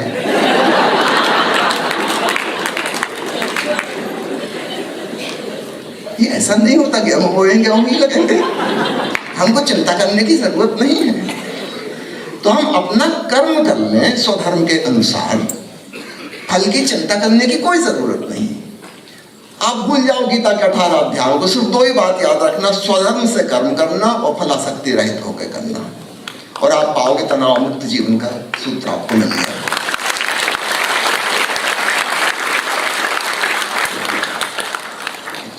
घटना याद आई, मैं नेपाल में था, वहाँ एक छोटा सा आश्रम एक मित्र ने बनाया था। कुछ उन्होंने बैंक से बड़ा लोन लिया हुआ था एक हाल बनाने के लिए। फिर बैंक के लोन के इंटरेस्ट बढ़ता गया, वो चुका नहीं पा रहे थे उसको। हम लोग वहाँ पर ध्यान के कैंप लिया करते थे। दिल्ली से हमारे एक मित्र हैं प्रदीप जी, मैं दिल्ली आया था, दिल्ली से वो मेरे संग गए कि मैं वहाँ चल के आपका अटेंड करना चाहता हूँ। उनका चलिए, तो हमारे साथ ही फ्लाइट से हो गए थे। 9 दिन का शिविर था। लास्ट डे जो 9वें दिन था, उस दिन मैंने शाम को वहाँ रोज सेलिब्रेशन होता था। सेलिब्रेशन में मैंने कहा कि मित्रों, आज जी भर के जश्न मनाओ कि शायद यह हमारा आखिरी सेलिब्रेशन है यहाँ का, क्योंकि बैंक का लोन जो नहीं चुका पा रहे हैं, तो आज अखबार में नीलामी की घोषणा छपी है, तो कल सुबह वो लोग आके नीलाम करेंगे। तो शायद हमारा last celebration, let us enjoy to the fullest, है ना। फिर पता नहीं मौका मिले ना मिले। प्रदीप जी तो सकते में आ गए, अब क्या खाक सेलिब्रेट करें, वो तो उदास होकर बैठ गए। मैंने देखा इनके चेहरे पर तो कुछ चिंता, क्योंकि आप क्यों चिंतित हो रहे हैं? आप तो हमारे मेहमान हो। जब हम ही दुखी नहीं है तो आप क्यों दुखी हो रहे हैं? आज की शाम अपने हाथ में है। नीलामी से बचने के लिए, उधारी चुकाने के लिए जो जो किया जा सकता है वो सब काम हमने किए हैं, लेकिन उसका कोई परिणाम नहीं आया अभी तक। तो कल नीलामी है, सो व्हाट। आज तो अपन जश्न मनाए। ने खूब सेलिब्रेट किया। डिनर के बाद प्रदीप जी आ गए मेरे पास मुंह लटकाए हुए कि आप मजाक तो नहीं कर रहे थे?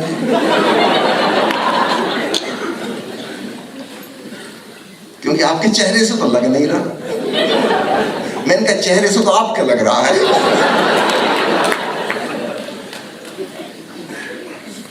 मैंने कहा मजाक नहीं कर रहा, मैंने अखबार की कटिंग दिखाई कि देखो पब्लिक नोटिस निकला हुआ है। वो रात भर न सोए, सुबह फिर मिले मेरे को। मैंने कहा आप परेशान क्यों हो रहे भाई? तन्ने उधार लिया था बैंक से, नहीं चुका पा रहे तो नेचुरली वो उस पर कब्जा करके बेचेंगे। What is wrong with it? एकदम नियमानुसार जैसा होना चाहिए वैसे ही हो रहा है। संयोग की बात, बैंक नीलामी वाले आए, उसके घंटा भर पहले काठमांडू से एक सज्जन आए। वो कहने लगे कि मैं इस पूरे प्रॉपर्टी को खरीद लेना चाहता हूँ, तो उसमें बैंक का लोन भी चुक जाएगा। बड़ी खुशी की बात, खरीद लीजिए आप। उन्होंने वो सारा ट्रांजैक्शन किया। बैंक के लिए उन्होंने चेक बैंक में जमा करके आ गए। वो आधे घंटे पहले ही, नीलामी आने के पहले। सब चीजें हमारे हाथ में नहीं है, लेकिन आज का क्षण हमारे हाथ में है। हमारी मेंटालिटी, हमारा आज का मूवमेंट हमारे हाथ में है। कम से कम हम उसको तो नेगेटिव भाव दशा में ना गुजारें। और जब हम इस प्रकार से जीते हैं, आगे भी कुछ ऐसा हो जाता है। अब ये तो बिल्कुल अनएक्सपेक्टेड था कि नीलामी के 1 घंटे पहले कोई सज्जन आ जाएंगे, वो सारा लोन चुका देंगे, वो प्रॉपर्टी के ओनर वो बन जाएंगे, सारी समस्या हल हो गई। हम यथासंभव पॉजिटिव मूड में जिए, अपने आप को सकारात्मक सजेशन, पॉजिटिव अफर्मेशन दें। आपने एक प्रसिद्ध किताब पढ़ी होगी द सीक्रेट, उसकी मूवी भी बनी हुई है, हिंदी अनुवाद भी उसका आया है, रहस्य। वो महिला जिसने लिखी है वो कहती है कि हर व्यक्ति चुंबक की तरह है और हम अपने से समान चीजों को आकर्षित करते हैं। अगर हमारे भीतर नेगेटिव भाव दशा है, टेंशन पूर्ण हमारा मूड है, तो हम वैसी ही परिस्थितियों को इनवाइट करते हैं जिनसे और टेंशन बढ़ता है। यदि हम एक पॉजिटिव खुशी वाले मूड में हैं, तो हम ऐसी परिस्थितियों को इनवाइट करते हैं, खींचते हैं, जिससे हमारी और खुशी बढ़ेगी। ये रहस्यमय नियम अस्तित्व में कैसे काम करता है हम नहीं जानते, लेकिन ऐसा होता है।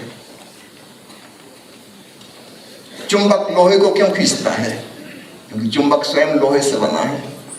वो अपने से समान चीज को खींचता है। तांबे को तो नहीं खींचता, चांदी को नहीं खींचता, सोने को नहीं खींचता, वो उससे भिन्न है।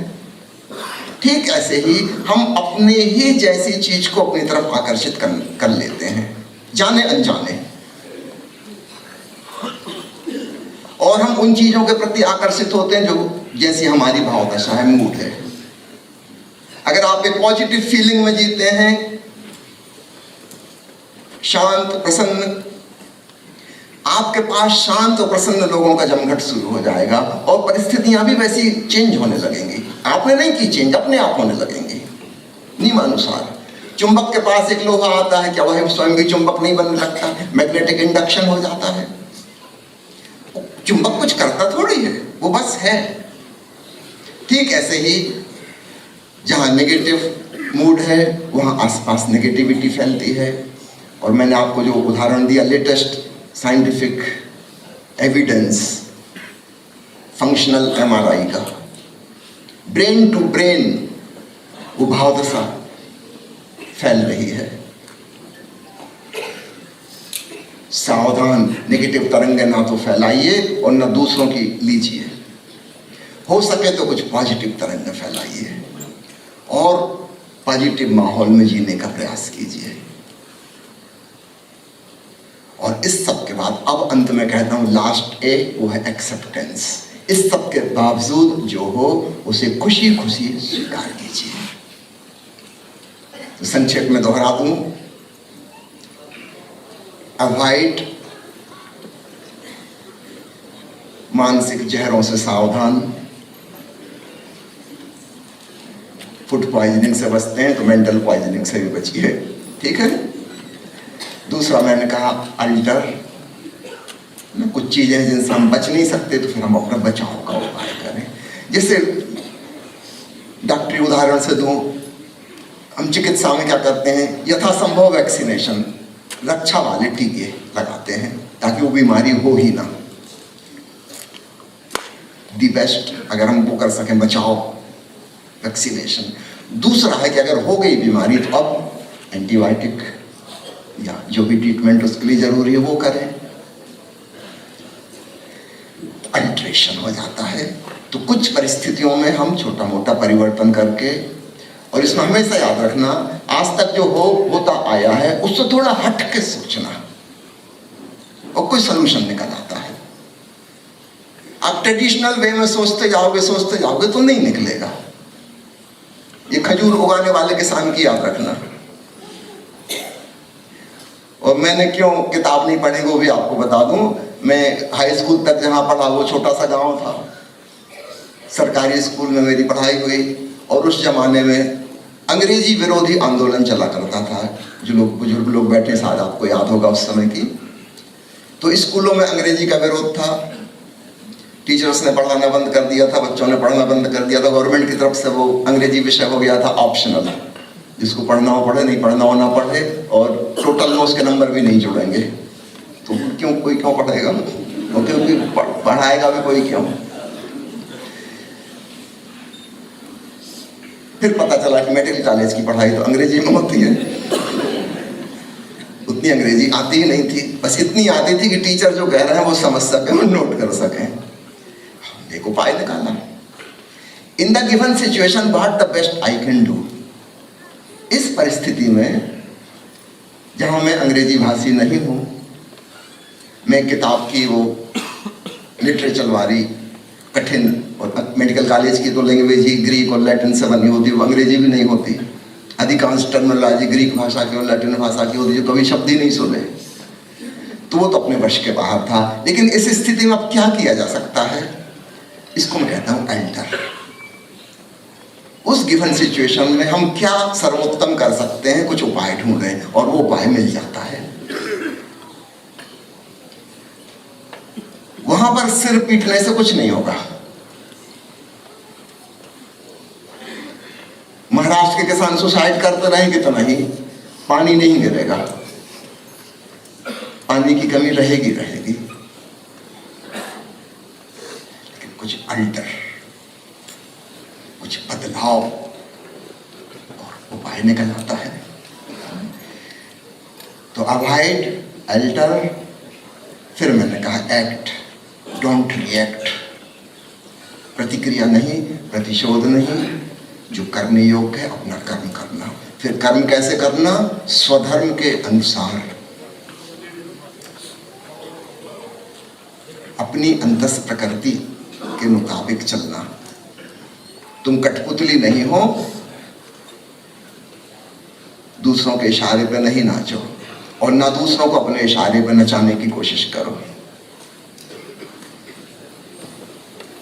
फिर मैंने आपसे कहा फलासक्ति रहित कर्म। तो कर्म में दो बातें हो गई, एक्ट में स्वधर्म के अनुसार और फल की आसक्ति किए बगैर। और स्मरण रखना, ऐसा नहीं है कि फल नहीं आएंगे, आपके बहुत ज्यादा आसक्तिपूर्ण आग्रहपूर्ण होने से फलों में गड़बड़ हो जाती है। जैसी आपकी आसक्ति और एक्सपेक्टेशन कम होता है, आप खुश हो जाते हो और फल तो अपने नियम अनुसार आते ही आते हैं। तो आपका जीवन खूब खूब सफल होगा और तनाव रहित भी होगा। और फिर मैंने कहा एक्सेप्ट। इस सब करने के बाद अब जो होता है उसको खुशी खुशी स्वीकार करो। तब हमारी खुशी को कोई नहीं छीन सकता। आखिरी पॉइंट और फिर मैं अपनी बात समाप्त करूंगा। ए पर से तो नहीं है पर उच्चारण ए पर से ही है। एक्सपेक्ट नॉट, अपेक्षा मत करो। हम इतनी अपेक्षाएं करते हैं। वो जो बच्चे सुसाइड कर रहे हैं वो किसकी वजह से कर रहे हैं? क्योंकि उनके पेरेंट्स इतना ज्यादा एक्सपेक्ट कर रहे थे उनसे। अब उनको लगता है कि मैं तो मुंह दिखाने काबिल नहीं रहा, तो डूब मरो, लगा लो फांसी, खा लो चूहा मार बुढ़िया। भाई ऐसी परिस्थिति क्यों पैदा कर रहे हो? इतना हाई एक्सपेक्टेशन क्यों? इसका उल्टा भी देखता हूं, आजकल बच्चे इतना एक्सपेक्ट कर रहे हैं माँ बाप से कि माँ बाप मरे जा रहे हैं। वो बेटा खुशी नहीं होता, आप कुछ कर डालो, आप जो ला दो वो, बस इतने। इससे और ज्यादा चाहिए उनको। ये कैसा विचित्र समाज हमने बनाया है। टीचर्स स्टूडेंट्स से एक्सपेक्ट कर रहे हैं और स्टूडेंट्स टीचर से एक्सपेक्ट कर रहे हैं। इस कॉलेज में नहीं पढ़वाया कि टीचर अच्छे नहीं है। मुझे पता नहीं क्या एक्सपेक्टेशन, कैसे टीचर होने चाहिए। बॉस सबऑर्डिनेट्स एक्सपेक्ट कर रहे हैं, सबऑर्डिनेट बॉस से एक्सपेक्ट कर रहे हैं। और ये एक्सपेक्टेशन एक दूसरा कैंसर है। एक कैंसर मैंने आपका एम्बिशन का, ये एक्सपेक्टेशन एक ऐसा कैंसर, ये बढ़ता ही चला जाता है। जितना कोई व्यक्ति हमारे लिए कर दे हम उससे और ज्यादा की उम्मीद लगा लेते हैं। इसका मतलब ये कभी खत्म ही नहीं होगा, ऑन ग्रोइंग ग्रोथ उसकी होती जाती है। सावधान, आप किसी के एक्सपेक्टेशन पूरे करने इस दुनिया में नहीं आए हो और ना कोई दूसरा आपकी अपेक्षाएं पूरी करने आया है। सब अपनी अपनी जिंदगी जीने आए हैं। जियो और जीने दो। Don't expect too much.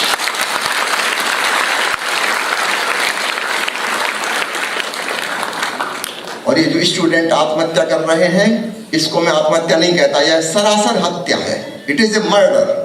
क्योंकि हम इतना एक्सपेक्ट उनसे कर रहे हैं, हमने उनका गला दबा दिया और इस तरीके से दबाया कि हम कानून के शिकंजे में भी नहीं आते। उस बच्चे ने खुद ही अपने आप को मार लिया। लेकिन ये सिचुएशन हमने बनाई है। इसमें बच्चे का दोष कम, आसपास के माहौल का दोष ज्यादा है। एक बहुत मजेदार कहानी याद आ रही मुझे एक्सपेक्टेशन की, कैसे बढ़ता जाता है कैंसरस ग्रोथ। एक दुकानदार रात को अपनी किराने की दुकान बंद कर रहा था घर जाने के लिए, तभी एक कुत्ता उसके भीतर आया। वो थोड़ा हैरान हुआ। कुत्ते के गले में एक थैली लटकी हुई थी। उसने सिर हिला के बताया थैली। इस दुकानदार ने देखा थैली में एक चिट पड़ी है और नोट पड़े हुए हैं। उसने निकाले, उसमें लिखा था ये सामान इतना चाहिए और आप अपना बिल दे दीजिएगा, सामान दे दीजिएगा, इस थैली में डाल दीजिएगा कुत्ते की, और रुपए भी हैं वो निकाल के चेंज वापस कर देना। दुकानदार बड़ा हैरान हुआ, कुत्ता इतना काम करता है, आजकल तो बेटा नहीं कर रहा था। कौन सौभाग्यशाली वह मनुष्य होगा जिसने ऐसा कुत्ता पाला है। और इतनी ट्रेनिंग दी उसको। उस दुकानदार को बड़ी खुशी, उसने वो सब सामान उसकी थैली में डाला, पैसे निकाले, बिल डाला, रुपए वापस रख दिए उसमें मनी बैग में। वो कुत्ता चला। इस दुकानदार को लगा कि मैं इसके पीछे पीछे चलूं, देखो तो किसका है ये कुत्ता, जाकर उसको बधाई दूं, गजब किया भाई तुमने, ऐसा कुत्ता तुम्हें मिला है। इतने आज्ञाकारी तो आजकल बच्चे नहीं होते। गया उसके पीछे पीछे। वो कुत्ता जाके एक बस स्टॉप पे खड़ा हो गया। बसें गुजर रही थी, नंबर पड़ता, निकल जाने देते। फिर एक बस आई, उस पर वो चढ़ गया। ये दुकानदार भी फट से उसी पे चढ़ा। देखते हैं कहाँ जाता है, क्या करता है। वो बस का कंडक्टर भी कुत्ते को पहचानता था। इसका मतलब ये अक्सर ही आया जाया करता है। उसने उसकी थैली में से पैसे निकाले, टिकट डाली, पैसे वापस किए, उसके पूंछ पे हाथ फेरा। एक स्टॉप आने पे कुत्ता उतरा, ये दुकानदार भी उतरा। चलते हैं कहाँ जाता है। एक कॉलोनी में वो गया। वहां जाके उसने सिर से वो थैली निकाल के नीचे गिराई और उछल के घंटी दबाई। कान बेल बजी, कोई रिस्पांस नहीं। कुत्ता फिर उछला। ये दूर खड़ा खड़ा देख रहा है कि जब इसका मालिक निकलेगा उसको मैं बधाई दूंगा, कितने किस्मत वाले हो तुम, ऐसा कुत्ता तुम्हें मिला, अद्भुत। दूसरी बैल बजाने पर अंदर से गालियों की आवाज आई। एक शराबी आदमी हाथ में डंडा लिए निकला और उसने आगे कुत्ते की पिटाई शुरू कर दी। कहा कि नालायक, उल्लू के पट्टे, तुझसे कितनी बार कहा कि चाबी लेके जाया कर। घंटी बजा बजा के मेरी नींद खराब कर दी।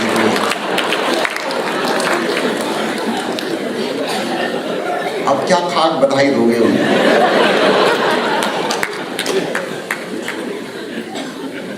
सामने वाला जितना काम करने लगेगा तुम्हारे एक्सपेक्टेशन उससे ज्यादा हो जाते हैं। और ज्यादा करो, ये क्यों नहीं करते। जो जितना कर रहा है उसके लिए धन्यवाद से भरो, अहोभाव, ग्रेटिट्यूड। एक्सपेक्टेशन ड्रॉप करो और तुम पाओगे खुश होने के लिए हजार कारण मौजूद हैं। और तनावग्रस्त होने के लिए एक भी कारण नहीं है। तो तुम्हारा एटीट्यूड चेंज होगा। तो लास्ट ए इस पूरी लिस्ट में वो है एटीट्यूड, तुम्हारा दृष्टिकोण, तुम्हारा नजरिया। जब ये सारे ए तुमने पालन कर लिया, अचानक तुम पाओगे कि वाह क्या बात है, ये जिंदगी इतनी आनंदपूर्ण है और इतने लोग प्रेम कर रहे हैं और इतना कुछ कर रहे हैं जिसका कोई हिसाब नहीं। और हमारा तो कोई अधिकार भी नहीं बनता, कोई हक भी नहीं। आश्चर्य, हम चकित होते हैं और प्रसन्न होते हैं, धन्यवाद भाव से भरते हैं। इसका ठीक उल्टा क्या होता है, जब हम एक्सपेक्ट करते हैं हम हमेशा शिकायत करते हैं, हमेशा कंप्लेंट कि ऐसा होना चाहिए था, वैसा होना चाहिए था, ये नहीं हुआ, वो नहीं हुआ। मैं तो अभी हैरान हुआ, पिछले साल की बात है। एक लड़की आती है मूर्थल में, उसके माता पिता आते हैं, उसको 800 नंबर में से 799 मिले और वो रो रही थी। एक नंबर मेरा कैसा कटा, कोई टीचर ने कुछ पक्षपात किया है। हे भगवान, इतने में तो 3 लड़के पास हो जाते हैं। 99.99 नंबर है उसका और वो आंसू बहा रही है। क्यों? खुद से भी एक्सपेक्टेशन। ऐसा नहीं कि दूसरे आपसे एक्सपेक्ट कर रहे हैं, आप भी अपने आप से ना जाने क्या क्या एक्सपेक्ट कर रहे हो और आप ही अपने उस कसौटी पे खड़े नहीं उतरते। फिर आप तनावग्रस्त होते हो, परेशान होते हो। तो दूसरे जो करें भाड़ में जाए, आप तो कम से कम छोड़ दो। आप क्यों अपने आप से ओवर एक्सपेक्टेशन कर रहे हो? रिलैक्स, जिंदगी जैसी मिली मजे से जियो। ना कोई एम्बिशन रखो, ना कोई एक्सपेक्टेशन रखो, अपने से भी ना रखो। एक सम्राट था, थोड़ा सिर फिरा। अक्सर ज्यादा धन पैसा हो जाने से सिर वैसे ही फिर जाता है। उसने अपने महल में एक अतिथि कक्ष बनवाया, गेस्ट हाउस, कि जो लोग आते हैं मेहमान उनको एक सुंदर भवन में ठहराएंगे। उसने बनवाने के पहले सारे आर्किटेक्ट बुलाए, सारे विद्वान लोग बुलाए, उनसे कहा कि एवरेज व्यक्ति के लिए सब चीजें हमें एक एवरेज नाप निकालो। एवरेज आदमी हमारे राज्य में कितना लंबा है, कितना मोटा है, कितने वजन का है, वो सब कैलकुलेशन करो, उसके हिसाब से पलंग बनेगा, गद्दा बनेगा, रूम बनेगा, ये होगा वो होगा, सब चीजें उसके अनुसार होंगी, स्टैंडर्ड, किसी चीज में कोई कमी नहीं होगी, बिल्कुल परफेक्शनिस्ट। याद रखना, जब मैं सिर्फ या पगला कह रहा हूं, मेरा मतलब परफेक्शनिस्ट है, ये अच्छा शब्द है, मतलब दोनों का एक ही है। जितने परफेक्शनिस्ट हैं खुद भी खूब दुखी होते हैं और अपने आसपास सबको दुखी करते हैं, एक ही उनका धंधा है, इस दुनिया में वो इसी के लिए आए हैं। राजा ने कहा कि ऐसा स्टैंडर्ड की चीज, ये चीज, वो चीज, सब कुछ किया गया नाप तोल के एकदम। फिर असली मुसीबत शुरू हुई। जो भी उस राजमहल में मेहमान आए, उसका कुछ पता ही नहीं चले कहाँ गया, बाहर कोई ना निकले। फिर धीरे धीरे अफवाह फैलनी शुरू हुई कि क्या हो रहा है। होता क्या है कि जैसे कोई गेस्ट आया तो राजा उसको ले जाएगा, बड़े स्वागत करके प्रेम से बताएगा, ये आपका कमरा है, ये है पलंग है आपका, है ना, इसका आप जरा लेट के देखिए सही है कि नहीं। जहाँ वो लेटा 4 पहलवान बुला लिए जाते, समझो वो 2 इंच छोटा पड़ रहा था, तो 2 लोग उसको पकड़ के ऊपर से ट्रैक्शन देते, 2 नीचे से ट्रैक्शन देते, अक्सर उसके हाथ पैर उखड़ जाते, हड्डियाँ टूट जाती। राजा का कहना था कि नाप का तो होना चाहिए, है ना, ये आदमी नाप का नहीं है, हमारा पलंग तो बिल्कुल सही है। अब कोई आदमी 2 इंच लंबा है तो तलवार लेके आ जाते हैं, तो कहाँ उसको ऑप्शन देते थे कि कहाँ से छोटा करना, सिर की तरफ से कि पैर की तरफ, क्योंकि आप सही आदमी नहीं हो, हमारा पलंग तो बिल्कुल सही है ना, हम आपको सही करते रहेंगे। अब आ गए राजमहल में, कुछ तो सेवा करें, सेवा का अवसर मिला है। उस महल से कभी कोई जिंदा वापस नहीं लौटा। हम सब ने अपने भीतर एक्सपेक्टेशन के ऐसे पलंग बना रखे हैं, आज तक उसमें कोई फिट नहीं बैठा, हम खुद ही उसमें फिट नहीं बैठ रहे, और हम सब के हाथ पैर तोड़ने में, गर्दन काटने में लगे हुए हैं। हम अपने आप से भी जो सेल्फ हेट्रेड, सेल्फ कंडमनेशन, आत्मनिंदा से भरे, वो कारण ये कि हम भी उस पलंग पर फिट नहीं बैठते, हम भी स्टैंडर्ड आदमी नहीं है, अपनी नजरों में गिरे हुए। पलंग हमारा बिल्कुल सही है, उसको हमने छोड़ के। मैं आपसे कहना चाहता हूं, मन से सारी आदर्शवादी धारणाएं हटा दो। कोई ऐसा खाका आपके मन में बैठा हुआ, जस्ट थ्रो इट अवे। हम जैसे हैं, we are good enough to enjoy this life, कुछ और होने की जरूरत नहीं है। रिलैक्स होकर एंजॉय करना शुरू करो। अंतिम ए वो है अटेंशन। टेंशन में थोड़ा और जोड़ लीजिए, एटी आगे, अटेंशन, जिसको हम कहते हैं अवेयरनेस, होश, सजगता, ध्यान। ये है आखिरी सूत्र। मैं इसके संबंध में विस्तार से नहीं कहूंगा क्योंकि इसको समझाना जरा मुश्किल है संक्षेप में। कभी आप हमारे पास आइए 6 दिन के लिए ध्यान समाधि कार्यक्रम अटेंड करने, उसमें हम प्रैक्टिकली आपको प्रयोग करा के बताएंगे कैसे हमारी अवेयरनेस बढ़े। अभी फिलहाल मैं इतने ही कह के अपनी बात खत्म करता हूँ। जैसे नींद में हमारी अवेयरनेस बहुत कम होती है, होते तो हैं हम अवेयर, लेकिन स्वप्नों के प्रति, यथार्थ के प्रति हम अवेयर नहीं होते। गहन मूर्छा होती है, उसमें सपने चलते हैं। फिर हम सुबह जाग गए, आंखें खुल गई, हमारी जो सो कॉल्ड दिनचर्या की अवेयरनेस है, इसमें हमारे विचार चलते हैं, टेंशन चलते हैं, एम्बिशन चलती हैं, एक्सपेक्टेशन चलते हैं। उस स्वप्न लोक से हम बाहर निकल आए, हमारी अवेयरनेस का लेवल बदला, हम दूसरे एक लोक में आए, जिसको हम अपनी सामान्य यथार्थ की दुनिया कहते हैं, रियलिस्टिक वर्ल्ड, ड्रीम वर्ल्ड से बाहर निकले। मैं आपसे कहना चाहता हूं, एक और अटेंशन, एक और अवेयरनेस है, सुपर कॉन्शियसनेस, ध्यान की अवस्था, मेडिटेशन, जिसमें हम इस लेयर से बाहर निकल जाते हैं, मन के पार, सब तनावों के पार, अपने साक्षी चैतन्य में रमण करते हैं। ये बड़ी आसानी से संभव है।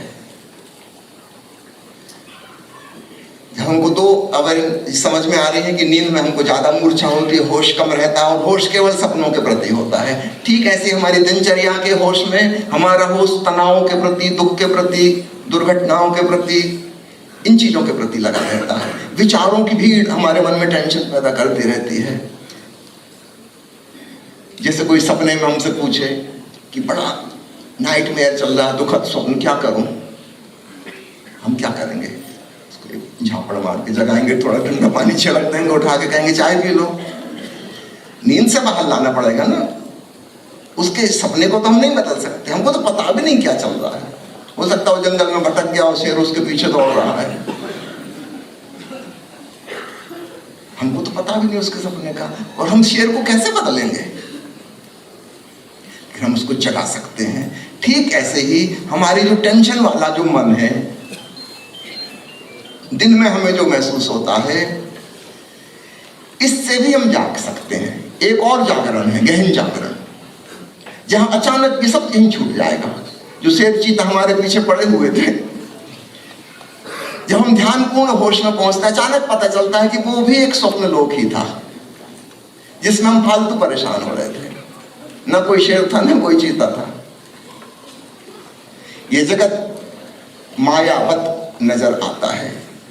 तो मैं आपसे निवेदन करता हूं उस आखिरी अटेंशन अवेयरनेस के लिए, जहां कोई टेंशन नहीं होता, बस शुद्ध चेतना रह जाती है ध्यान की। इतना कहकर मैं अपनी बात समाप्त करता हूं।